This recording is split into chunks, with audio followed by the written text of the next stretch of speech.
Good morning, students. Morning, sir. How are you all? Morning, sir. Very good. Dear students, today we are going to learn Indian states and its capital. Are you ready? Yes, sir. So shall we start? Yes, sir. Here we start.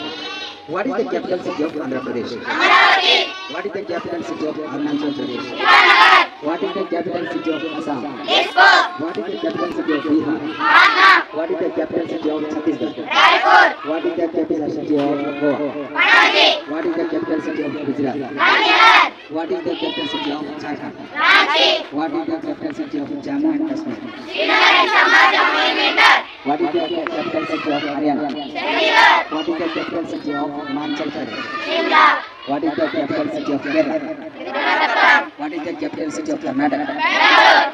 Very good. What is the capital city of Madhya Pradesh? Ural. What is the capital city of Maharashtra? Mumbai. What is the capital city of Manipur? Imphal. What is the capital city of Mizoram? Aizwal. What is the capital city of Meghalaya? Shillong. What is the capital city of Nagaland? Kohima. What is the capital city of Odisha? Bhubaneswar. What is the capital city of Punjab? Chandigarh. What is the capital city of Rajasthan? Jaipur. What is the capital city of Sikkim? Gangtok. What is the capital city of Tamil Nadu? Chennai. What is the capital city of Telangana? Hyderabad. What is the capital city of Tripura? Agartala. What is the capital city of Uttar Pradesh? Lucknow. What is the capital city of Uttarakhand? Dehradun. What is the capital city of West Bengal? Kolkata. Very good, students. Did you learn the capital city of India? Yes, sir. Very good.